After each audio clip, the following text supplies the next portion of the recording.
Yo, what up, gamers? Yo, what up, gamers? Yo, what up, gamers? Yo, what up, gamers? Yo, it's your boy, Niche Technologies, back at it again. Back at it again with another video. Today, we're gonna be looking at percolators. Let's get right into it. End recording.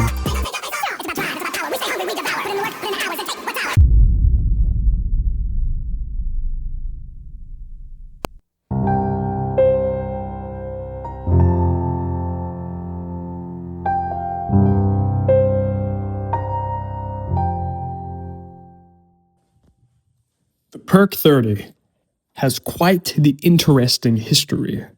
Wikipedia will tell you a falsehood.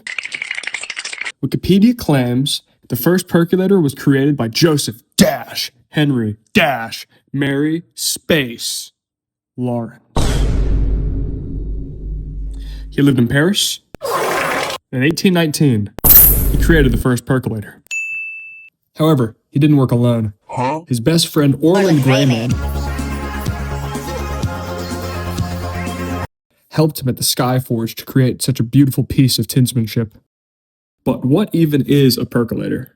A percolator is a type of coffee maker that cycles boiling water through a central tube onto a bed of coffee grounds that is suspended in a basket above that boiling water chamber. It is then recirculated through that central tube again, creating a strong and potent brew of coffee. Okay, so we know that it was invented by Joseph Henry Mary Lawrence, and we know how it works. So that's it then, right? No, we've been lied to. Gamers and women, the first percolator was actually invented by Sir Benjamin Thompson. Sir Benjamin was born in 1753 in Woburn, Massachusetts. He was a loyalist in the Revolutionary War, creating the King's American Dragoons. King's American Dragoons?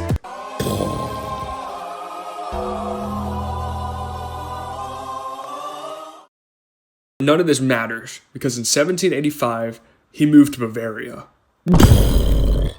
What is Bavaria? Bavaria was a duchy within the Holy Roman Empire. Okay, but what was the Holy Roman Empire?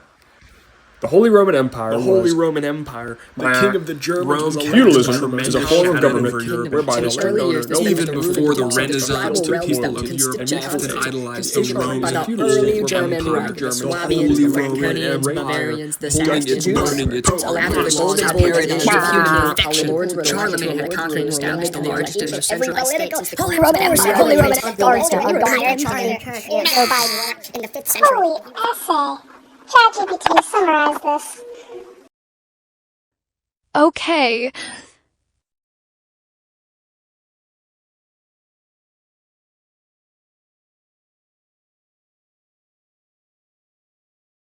The Holy Roman Empire was a large political entity in Central Europe that existed from 800 to 1806.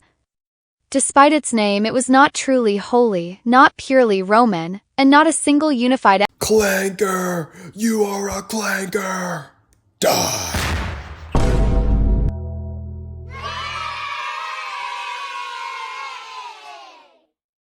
Back in Bavaria, Sir Benjamin Thompson worked with their military, reorganizing where the soldiers slept and even what the soldiers were eating. This is where things get interesting, because Sir Benjamin Thompson had a very keen interest in introducing caffeine into the soldiers' diets. But how was he going to do this? Drip coffee makers didn't exist. Percolators. The percolator allowed for a very cheap and effective way to get caffeine into these soldiers' bloodstreams. This just goes to show that fun fact about how the Germans in World War II would slip meth in chocolate. You know, nothing ever happens. The German military has been abusing stimulants for way longer than just World War II. It just takes different forms and shapes and sizes depending on what they have access to. After the Bavarian guy, in like 1865, James Nason patented a more modern idea of the percolator in 1865. It functions a lot more like a modern mocha pot. as opposed to a traditional percolator invented by the Bavarian dude. It's a lot more complex. It's got a lot more moving parts, and for some reason, it even has a spring.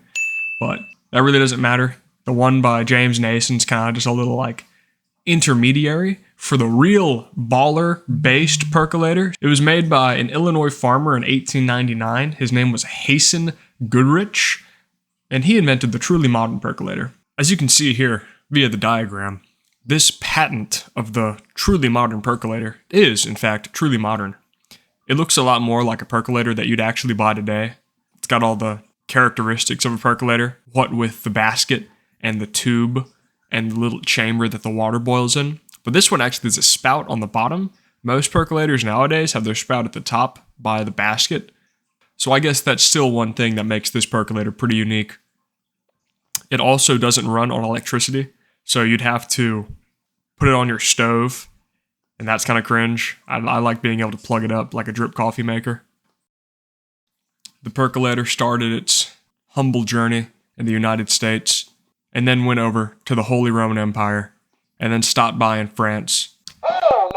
And finally made its lasting impact back in the United States. It truly is a tale like no other in terms of niche technologies. I love the percolator. The percolator loves me. It also doesn't fill me with plastic like other coffee makers do right now. And that's pretty good. I'm a big fan of not having plastic inside of all my organs and appendages. Alright, pimps and pimpettes, that's gonna call it for this wacky adventure with percolators. I hope that you can see that this is some pretty cool stuff that we're doing over here at Niche Technologies. If you liked it, make sure you get in on the ground floor. This is the first ever publication in a high academic journal. So invest now, buy the dip, it's going to the moon.